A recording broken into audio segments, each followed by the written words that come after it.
In this morning's Health Watch, families living with Alzheimer's, a new worldwide study is following multiple generations of families that have faced early-onset Alzheimer's disease. In those families' genes, researchers are finding important new clues in the search for a cure. CBS News contributor Priya David Clemens now has more. Has the horse in his pocket. Doug Whitney and his family say they always try to live life to the fullest during the good times and the bad. This picture is my mother and her 13 siblings. 10 of them died of early onset Alzheimer's. And out of those 10, 8 of them died before they were 62. And out of that, there were 7 that died before they were 55. His mother Mildred was one of them. The disease gave her intense delusions that her children were trying to harm her. Everybody was suspect. I mean, she would actually get up and manage to get out of the house and try to run away. Somebody would have to go get her and physically bring her back. That was a hard thing.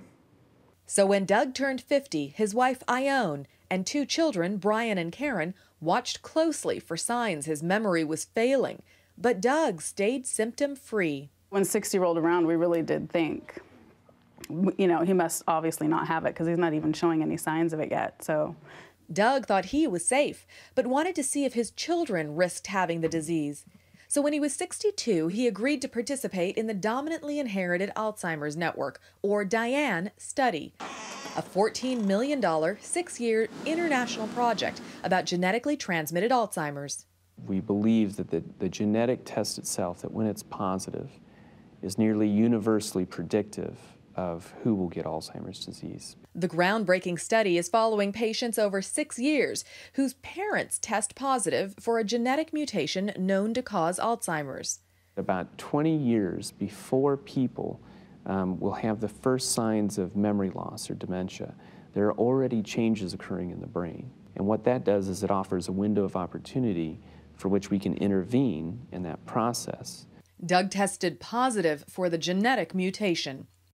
He said, "I'm sad that I can't tell the kids. They don't have to think about it." That was the purpose of going through the counseling and getting the test done in the first place, so I could ease their minds. And now I can't do that. However, this now makes Karen and Brian eligible to participate in the study. a little nervous today, but it'll be good.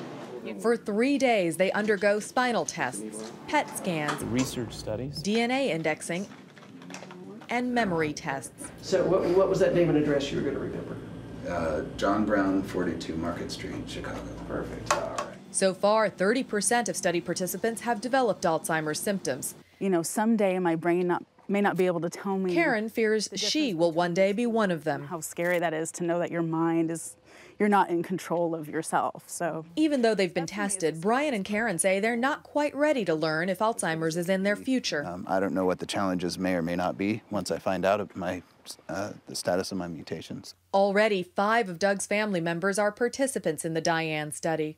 His brother was in the study but died at 55. More family members start testing later this month. it's an awful thing to think about and it's an awful thing to talk about, but at least having gone through it, it gives your family a way to connect about it. For Doug Whitney, They're making such great progress. the study means he finally gets to witness some good come of the disease. I can't help thinking that by the time she's in line, it won't be a problem. Priya David Clemens, CBS News, Seattle. And of course, that's what you have to hope for. Researchers in the study say they are now less than a year away from testing drugs and therapies that may catch Alzheimer's in its early stages. And boy, what a bit of relief that would offer for so many families across this country. Exactly.